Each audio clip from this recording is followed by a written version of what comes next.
Greetings, everyone.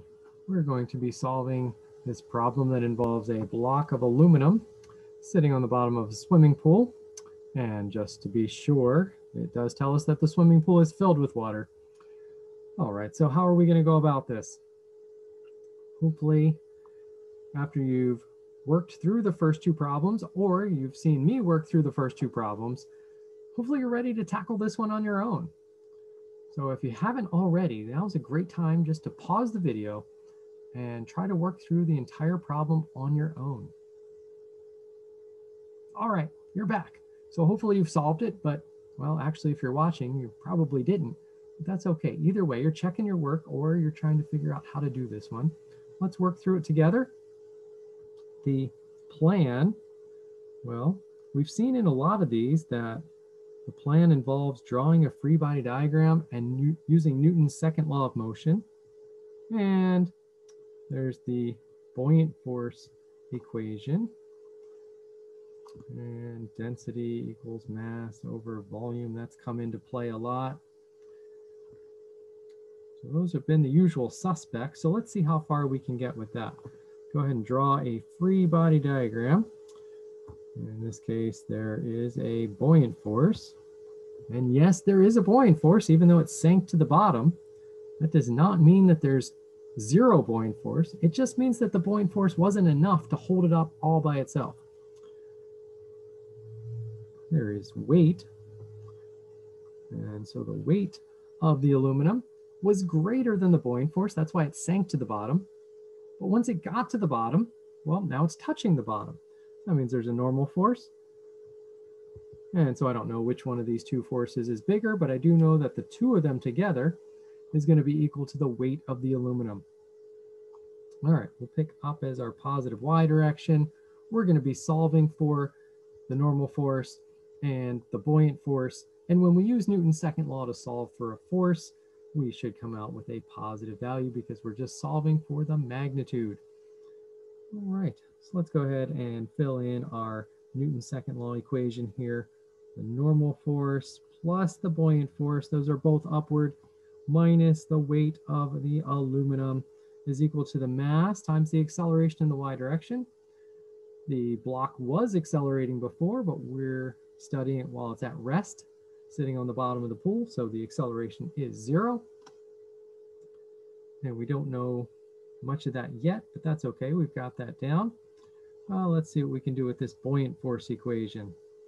Buoyant force is equal to, let's see, the density. Well, it tells us the density of the aluminum is 2.7 grams per cubic centimeter. Are we going to use that density? Absolutely not. We're going to use the density of the fluid. The density of the fluid is 1,000 kilograms per cubic meter. Okay, not all problems are going to take place in fresh water. Sometimes you'll be in seawater or in air or other fluids, but we have had several problems that have been in fresh water with this density, times 9.8 meters per second squared, times the volume of fluid displaced. Well, in this case, it's fully submerged. The block, that is fully submerged. So the volume of fluid displaced does equal the volume of the object, and that was not true in examples 1 or 2.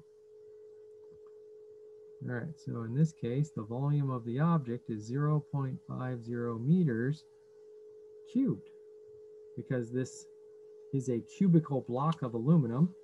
So remember, the volume equal length times width times height, and so 50 centimeters times 50 centimeters times 50 centimeters. Oh, and 50 centimeters is half a meter, or 0.5 meters. So we can get our buoyant force from this. 1,000 times 9.8 times 0.5 cubed. And we get 1,225 newtons.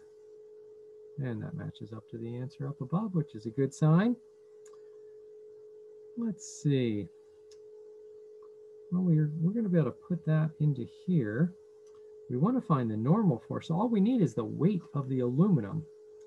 Let's see, but they don't tell us the weight of the aluminum. But this is pretty similar to problems 1 and 2. We can use this here, and we can find the mass of the aluminum equal to the density of the aluminum times the volume of the aluminum. So the mass of aluminum is 2.7 grams per cubic centimeter. Well, let's just take a moment to look at that. If we have 2.7 grams per cubic centimeter, we can multiply by 1 kilogram per 1,000 grams. And we can also multiply by 100 centimeters per 1 meter. But that's not going to get us to units, to SI units of density.